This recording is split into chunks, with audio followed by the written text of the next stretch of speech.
गुरु ब्रह्मा गुरु विष्णु गुरुर्देवो महेश्वरः गुरु साक्षात् परब्रह्म तस्मै श्री गुरुवे नमः। तस्मै श्री गुरुवे नमः। गुरु ब्रह्मा गुरु विष्णु गुरुर्देवो महेश्वरः। आज चतुर्थ प्रकरण शुरू होने जा रहा है, पुनः शिष्य का अनुभव। उन 6 श्लोकों में जो उन्होंने तत्काल बताया, और चतुर्थ प्रकरण में फिर से शिष्य का अनुभव।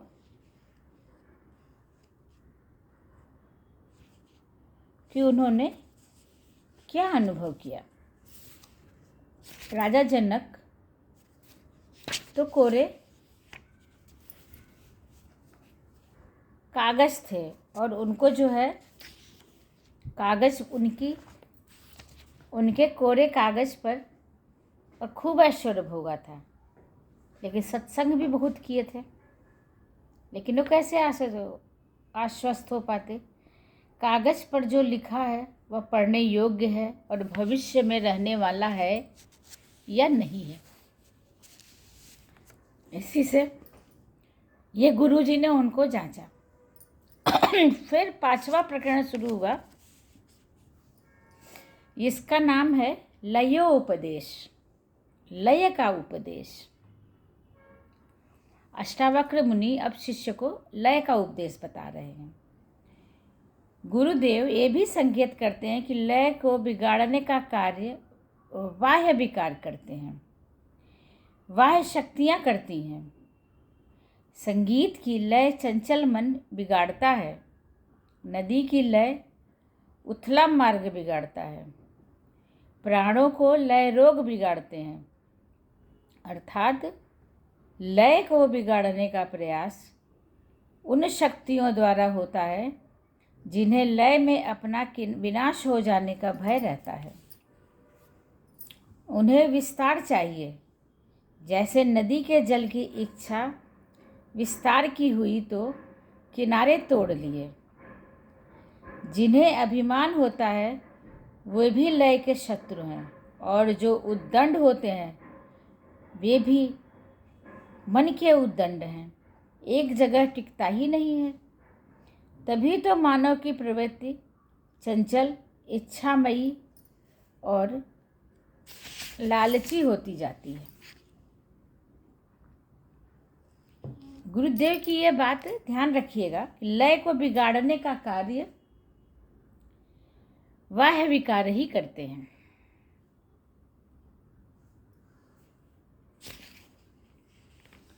सम दुख सुख पूर्ण आशा नैराश्य योग समः समजीवित मृत्यु सन नैवमेव लयं व्रज। आत्मज्ञानी के लिए जो कि तू है, सुख और दुख एक समान होते हैं। आशा और निराशा में उसके लिए कोई भी अंतर नहीं होता। जीवन मृत्यु उसके लिए अस्तित्वहीन है।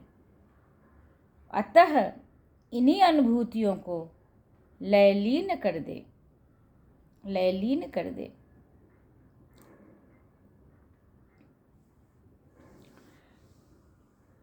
शिष्य की दृढ़ता ने गुरु को संतुष्ट कर दिया, परंतु गुरु जानते हैं कि शिष्य कितना पारंगत हो गया है। अभी निपुणता आवश्यक है। साधने से ही कुछ नहीं होता, साधे रखने की कला भी आगे आनी चाहिए।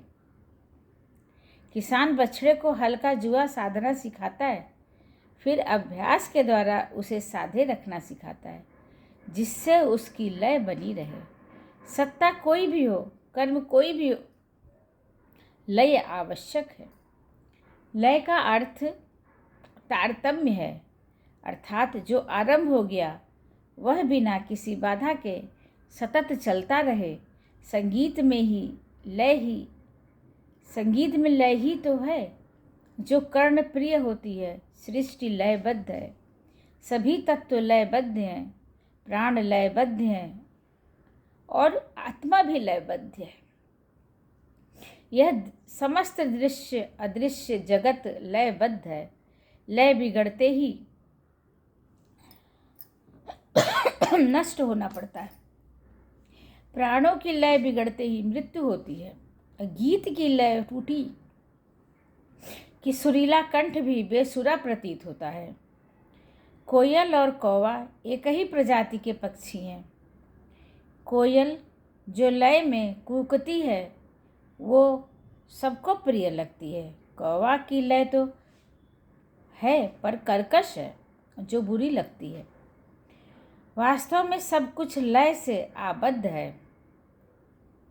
लय सतत निरंतरता का प्रतीक है। सांसारिकता में लय स्थायी नहीं है, अतः नश्वर है। आत्मा की लय चिरस्थायी है, इसलिए वह सतत है। गुरु इसी लय को प्राप्त करने का लयोपदेश कह रहे हैं। राजन, तू आत्मविज्ञ हो गया है, आत्मविज्ञ ही बना रहे।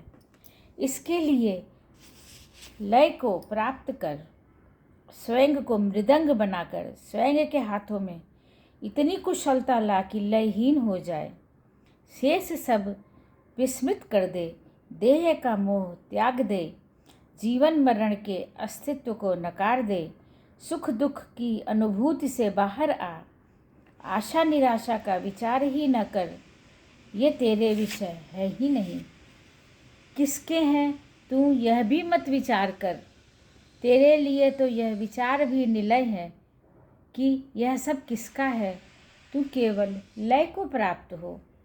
शिष्य को लय का महत्व समझना इसलिए आवश्यक है कि अभी जानने को बहुत कुछ शेष है। लय के बिना सब नहीं जाना जा सकता। जहाँ कहीं भी निलय हुए वहीं भर जाने की प्रतीत हुई। बहुत स्वादिष्ट पकवान खाते हुए कैसी लय प्रतीत होती है, पर जब पेट भर गया तो उसने लय बिगाड़ दी। मन अभी भी तृप्त नहीं, पर पेट ने लय तोड़ दी। अब चाह कर भी एक कौर नहीं खा सकते, इसलिए लय का महत्व है। नदी कल कल की लय से मंद वेग से बढ़ती जा रही है, परंतु कोई अवरोध हुआ तो तरंग उठी, विकराल हुई और बाढ़ का कारण बन गई। लय जो बिगड़ गई, किसी ने बिगाड़ दी तो बिगाड़ दी। गुरुदेव ये भी संकेत करते हैं कि लय को बिगड़ने का कार्य बाह्य विकार करते हैं, बाह्य शक्तियाँ करती हैं। संगीत की लय चंचल मन बिगाड़ता है, नदी की लय उथला मार्ग बिगाड़ता है, प्राणों का लय रोग बिगाड़ते हैं और लय को बिगाड़ने का प्रयास उन शक्तियों द्वारा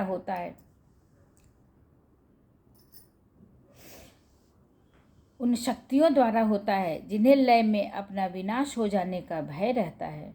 उन्हें विस्तार चाहिए, जैसे नदी के जल को इच्छा विस्तार को हुई तो किनारे तोड़ दिए। जिन्हें अभिमान होता है वे भी लय के शत्रु हैं, और जो उद्दंड होते हैं वे भी। मन उद्दंड है, एक जगह टिकता ही नहीं। तभी तो मानव की प्रवृत्ति चंचल, इच्छामयी और लालची होती है। मन इच्छा अनिच्छा का व्यापार करता है, उसे एक रस पसंद ही नहीं, नाना प्रकार के रसों का रसिया है मन। यह समस्त भौतिक कर्मों की लय बिगाड़ने में सबसे आगे रहता है। गुरु कहते हैं कि प्रज्ञ हो गए हो, अब स्थिर प्रज्ञ होने का अभ्यास करो। माया के बंधन प्रज्ञा को इधर उधर खींचने में कसर नहीं छोड़ने वाले।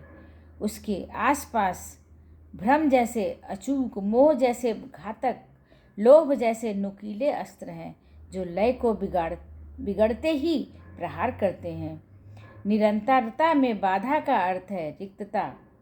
सुई के नोक के बराबर भी रिक्तता हुई नहीं कि विकार ने स्थान घेर लिया। इसलिए हे राजन, जो विज्ञ प्राप्त किया है उसे लय के अभेद दुर्ग में सुरक्षित कर दो। यही लय उपदेश है। इस चैप्टर का सारांश यही है कि लय उपदेश यही है, और लय में अपने को संवार दो, अपने को स्थिर प्रज्ञ कर लो। जो है, अगर आपने मुझे लाइक और सब्सक्राइब नहीं किया है तो कर ले, जिससे मुझे प्रोत्साहन मिलेगा और मैं इस अष्टावक्र महागीता को आप लोगों को सुना पाऊंगी। प्रणाम। गुरु ब्रह्मा गुरु विष्णु गुरुर्देवो महेश्वर, गुरु साक्षात पर ब्रह्म, तस्मै श्री गुरुवे नमः, तस्मै श्री गुरुवे नमः।